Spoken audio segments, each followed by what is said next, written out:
The truth is that famine is looming in Gaza, weeks away. And the United States continues to pressure, soft pressure, not even, doesn't hold Israel to any account in any meaningful way. From Axios, Israel and U.S. deeply divided in meeting on key Rafah operation issues by Barak Ravid from April 2nd, 2024. The deep divides between the U.S. and Israel over Israel's planned operation in Rafah were evident in a virtual meeting between senior officials from both countries. 3 sources with direct knowledge of the meeting told Axios. So, just starting off, deep divide? What deep divide? Why it matters.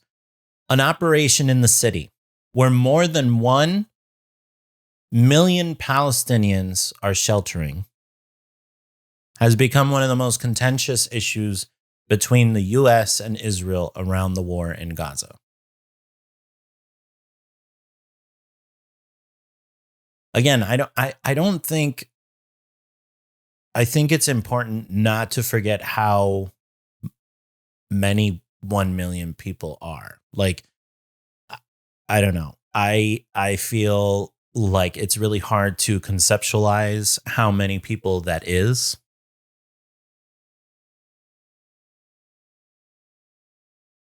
But it's a very small space. It's a very small space. Driving the news. The 2.5-hour virtual meeting earlier this week took place after Israeli Prime Minister Benjamin Netanyahu earlier canceled the meeting over the U.S. decision not to veto a United Nations Security Council resolution calling for a ceasefire in Gaza and the release of all hostages held by Hamas.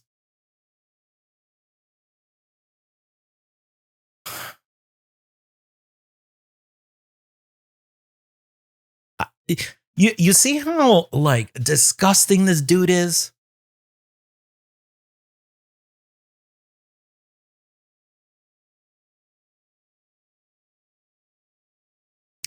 And I think what's so funny about it is that the U.S. decision not to veto that United Nations Security Council resolution was such a weak move in the first place.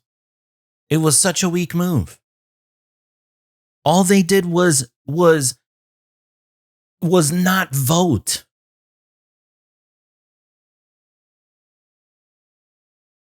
Because they want to still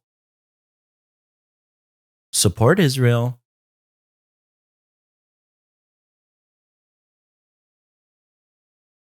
but they're trying to manage the PR. They're trying to manage the PR of this bullshit. White House National Security Advisor Jake Sullivan and Secretary of State Antony Blinken led the U.S. side in the talks. Netanyahu's confidants, Minister for Strategic Affairs Ron Dermer, and National Security Advisor Saki Hanegbi attended from Israel. Several other defense, policy, and intelligence officials from both sides participated. 2 sources with direct knowledge of the meeting said it was businesslike and constructive, and despite their differences, both sides held a serious discussion with the aim of reaching an understanding and not just talking past each other.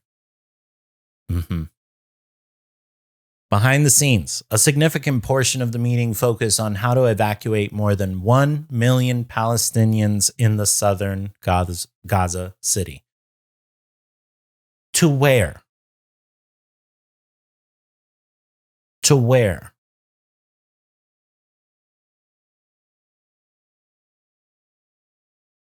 Where do they want to evacuate these people to? Where is there to go?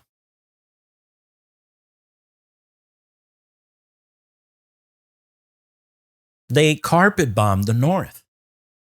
And we've heard stories of there being kill zones. So where exactly do they want to evacuate these people to?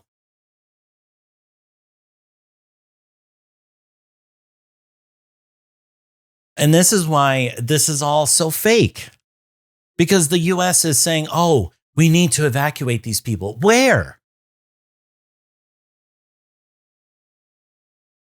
It's like, it's so cynical. They're pretending like they care about the Palestinian people, when the key here is for Israel to stop its genocide. It needs to stop.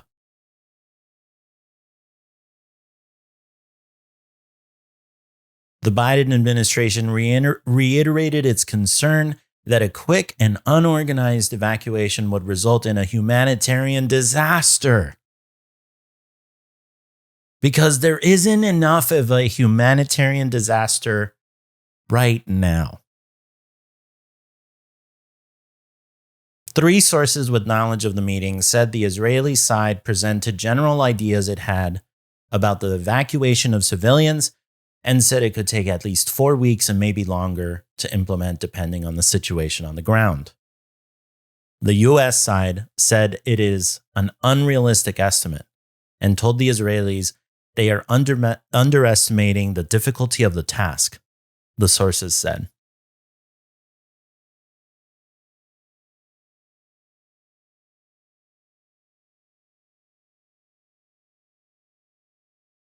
You see why, again, this is so disingenuous?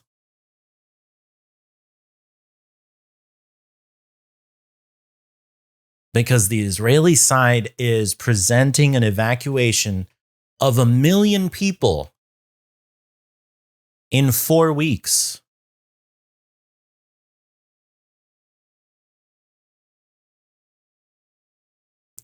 Friction point. The US officials told the Israelis the humanitarian crisis in Gaza that has been deteriorating over the last 5 months doesn't create confidence in Israel's ability to conduct an efficient and orderly evacuation of civilians from Rafah, the sources said. Yeah. You think? You think?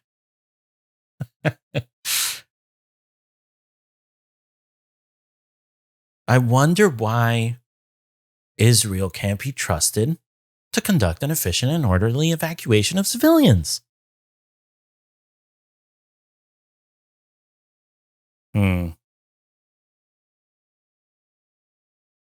I'll never know. According to 2 sources, one of the U.S. representatives in the meeting said a planned and adequately thought out evacuation. I copied that directly, so that's not my typo. According to 2 sources, one of the U.S. representatives in the meeting said a planned and adequately thought out evacuation could take up to 4 months. The Israelis rejected that claim. Of course. It is clear to everybody that we will have to find a middle ground here, one source said. The White House didn't respond to a request for comment.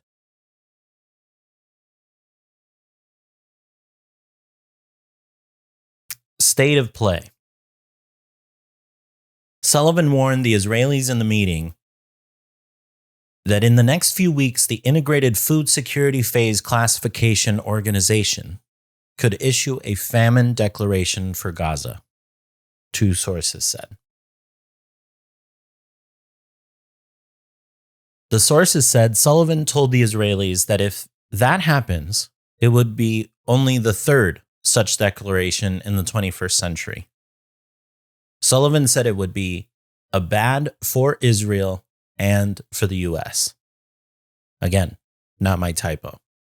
One of the sources said. So this is the backdrop to all of this.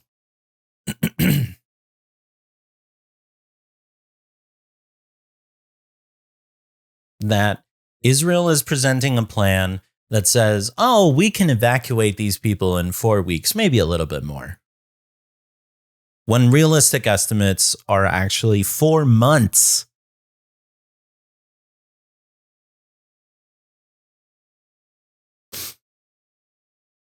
And again, I ask, to where? To where?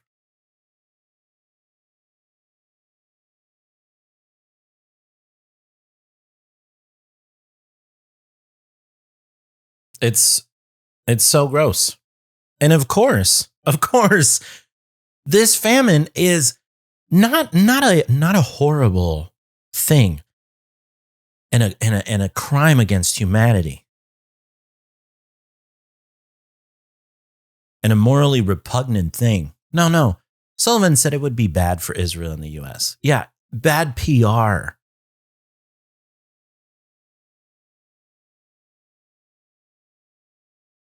It makes the truth of these states ugly. But it doesn't change what the truth is.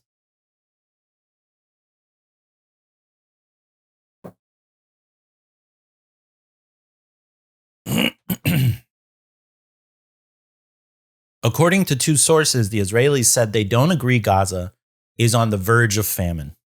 Of course they don't. They claimed the IDF has the best information about the situation in Gaza and said other estimates are based on false information.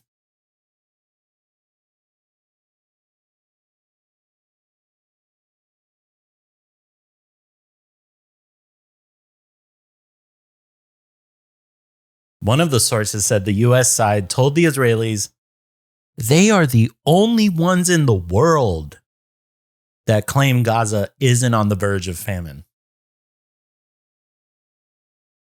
That bullet point alone is the reason why I wanted to show you this article.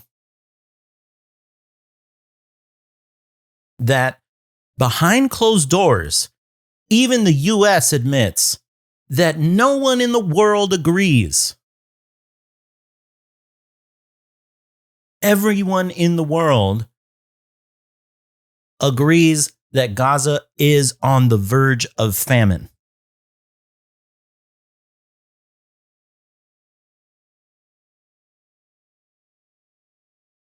And it's caused by Israel.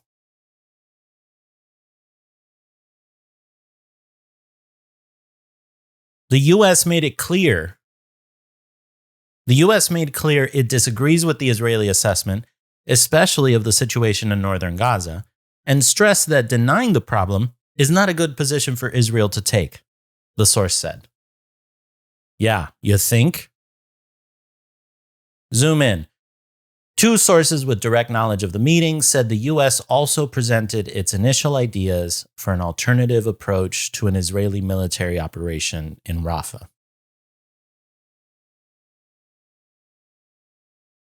So this is interesting.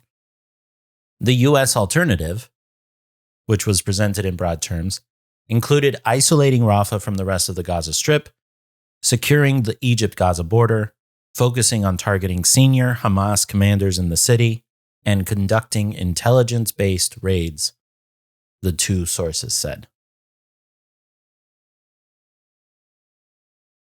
Okay.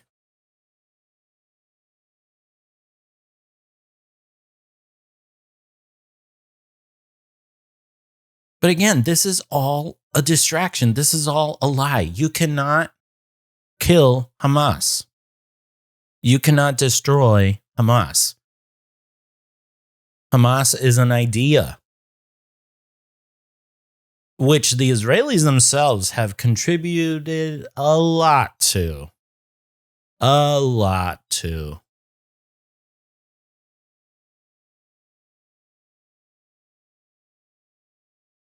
The main message from the US was that while Hamas needs to be defeated in Rafah, the IDF needs to operate more slowly and with lower intensity than it did in Gaza City and in Khan Yunis, the sources said.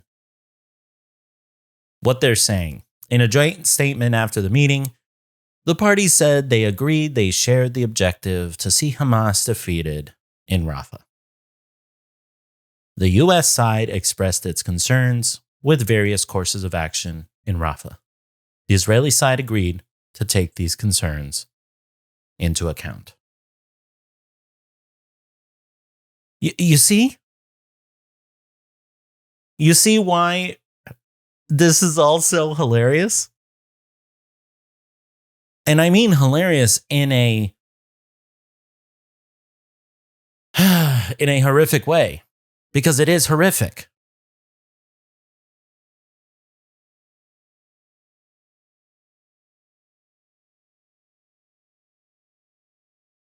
I'm getting ahead here. The U.S. side expressed its concerns. The Israeli side agreed to take those concerns into account.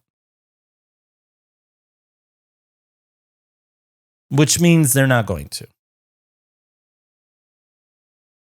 And the U.S. side will continue to fund them.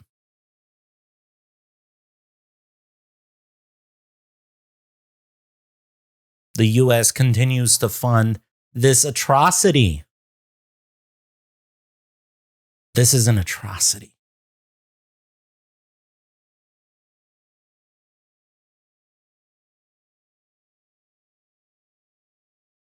And it's man-made. What's next? The parties agreed there will be separate virtual meetings of 4 expert working groups in the next 10 days that will focus on different aspects of a possible Rafah operation: intelligence, operational plans, humanitarian aid solutions, and how to secure the border between Egypt and Gaza. After those working groups meet, another high-level meeting will take place in Washington in person sometime in the next 2 weeks, the sources said. Yeah, so this whole thing of Benjamin Netanyahu canceling his trip, oh, we're in a fight right now, is all BS. It's all BS. Because at the end of the day, the United States is going to continue to support Israel doing this, no matter what the humanitarian crisis seems to be.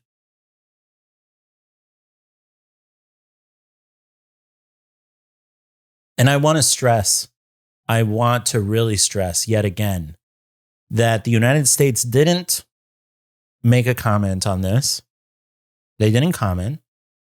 But behind closed doors, they'll tell Israel, you're the only one who thinks there isn't famine in Gaza.